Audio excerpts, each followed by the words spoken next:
بسم اللہ الرحمن الرحیم۔ سسٹم کی خواہش اور کوشش اگر عمران خان کو چند برس تک جیل میں رکھ کر منظر سے غائب کرنے کی تھی تو سنگجانی جلسہ نے انہیں بیرون ملک بھیج کر مائنس کرنے کی کوشش کی طرح اس کوشش کو بھی ناکام بنا دیا ہے۔ عمران خان کو منظر سے غائب کر کے ملک میں استحکام کا تاثر قائم کرنے اور معیشت کو عارضی سنبھالا دینے کا یہ خواب اس صورت میں بھی پورا ہوتا دکھائی نہیں دیتا۔ عمران خان ملک سے باہر چلے جاتے تو وہ خاموش ہو کر بیٹھ نہیں جاتے۔ روز ان کا کسی نہ کسی عالمی ٹی وی چینل پر انٹرویو چل رہا ہوتا اور وہ پاکستان میں بحالی جمہوریت اور حقیقی آزادی کے دلائل دیتے ہوئے دکھائی دیتے۔ اگر وہ جیل میں بھی رہیں گے تو باہر کی فضاؤں میں ان کا نام ان کے عشاق کے لبوں پر مچلتا اور صدائے احتجاج بن کر بلند ہوتا رہے گا۔ اس احتجاج کا لب و لہجہ کیا ہوگا، یہ سنگجانی جلسہ کے دوران تقریروں نے بتا دیا ہے۔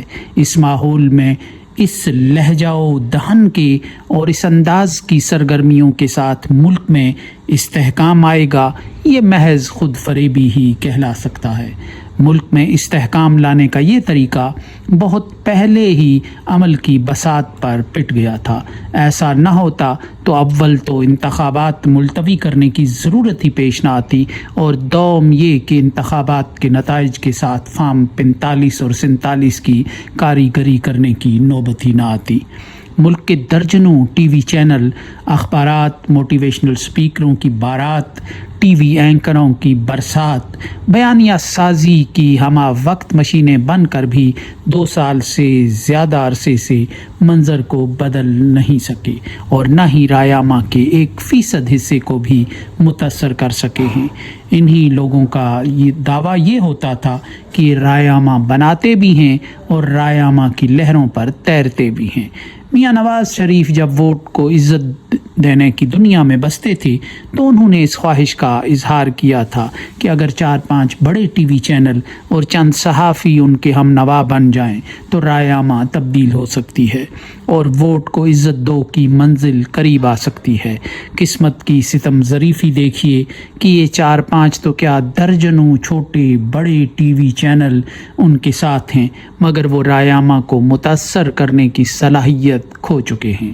ایسے میں عمران خان کو منظر سے مائنس کر کے استحکام کی خواہش پوری ہونے کا دور دور تک کوئی امکان نہیں رہا۔ سنگجانی جلسے میں مقررین کا پیغام اور لہجہ ایسا تھا کہ ایسے حالات پیدا ہوں گے کہ لوگ بنگلہ دیش کو بھول جائیں گے۔ بنگلہ دیش میں حالیہ انقلاب نے نہ صرف 15 سال سے اقتدار پر قابض شیخ حسینہ کو ملک سے بھاگنے پر مجبور کیا، بلکہ سسٹم کو تلپٹ کر دیا۔ کل کے ظالم آج مفرور ہو گئے اور کل کے مظلوم آج حاکم بنتے ہوئے نظر آ رہے ہیں۔ خالدہ ضیاء سمیت برسوں سے سڑنے والے سینکڑوں قیدیوں کے لیے جیل کے پھاٹک کھل رہے ہیں اور کچھ آزاد انسانوں کا جیل کے در و دیوار بے تابی سے انتظار کر رہے ہیں۔ ان میں بیتے کل کی مطلق العنان حکمران حسینہ واجد بھی شامل ہیں۔ بنگلہ دیشی طلبہ کے انقلاب کے ذریعے قید سے آزاد ہونے والوں میں سب سے نمایاں نام خالدہ ضیاء کا ہے۔ خالدہ ضیاء کو طاقت کے ذریعے انتخابی اکھاڑے سے نکال باہر کیا گیا تھا۔ انہوں نے احتجاج کرنے کی کوشش کی تو شیخ حسینہ حکومت نے خالدہ ضیاء کو جیل میں ڈال دیا۔ وہ اپنے تئیں انہیں جیل میں ڈال کر بھول ہی چکی تھی۔ بھارت کے ان کے ساتھ تھا، ملک کی فوج اور عدلیہ ان کے ہاتھ میں تھی اور عوامی لیگ کا اچھا خاصا کیڈر ان کے گرد جمع تھا۔ ایسے میں وہ کسی بھی مخالفانہ آواز کو پرکاہ برابر اہمیت دینے کو تیار نہیں تھی۔ اس یک جماعتی آمریت کے نیچے بارود کا ایک ڈھیر تھا۔ جب بھی بنگلہ دیشی عوام کو حسینہ حکومت کے عتاب کا نشانہ بن کر پھانسی پانے والے کسی رہنما کی نماز جنازہ پڑھنے کا موقع ملتا تو ایک ہجوم بے قرار عوامی جذبات کے اس بارود کی عکاسی کرتا۔ پھر اچانک بارود کے اس ڈھیر میں طلبہ احتجاج کی چنگاری بھڑک اٹھی اور چند ہفتوں میں ہی سارا منظر بدل گیا۔ حسینہ واجد ملک کی سرحدوں سے باہر اور ان کی سب سے معروف قیدی خالدہ ضیاء عوامی انقلاب اور سیلاب کی لہروں پر اپنی ویل چیئر پر بیٹھی جیل سے باہر نکل رہی تھیں۔ یہ الگ بات کہ جب خالدہ ضیاء اس قید میں گئی تھی تو ان کے قوا مضبوط اور جسمانی حالت ٹھیک تھی اور وہ اپنے قدموں پر جیل میں گئی تھی، مگر جب جیل کا پھاٹک ان کے لیے کھل گیا تو وہ صحت کی اچھی حالت میں نہیں تھی۔ عوامی احتجاج نے کل کے ناممکن کو ممکن کر دکھایا تھا۔ کیا پاکستان میں عمران خان کی رہائی خالدہ ضیاء طرز کے عوامی انقلاب سے ممکن ہوگی یا یہ کام عدلیہ کے ہاتھوں انجام پائے گا؟ یہ سوال اپنی جگہ موجود ہے۔ عوامی انقلاب کی کامیابی کا مطلب اسٹیبلشمنٹ کی گرفت کو توڑنا اور ڈھیلا ہونے پر مجبور کرنا ہے۔ پاکستان کی سیاسی تاریخ میں ایسا کم مواقع پر ہوتا رہا ہے۔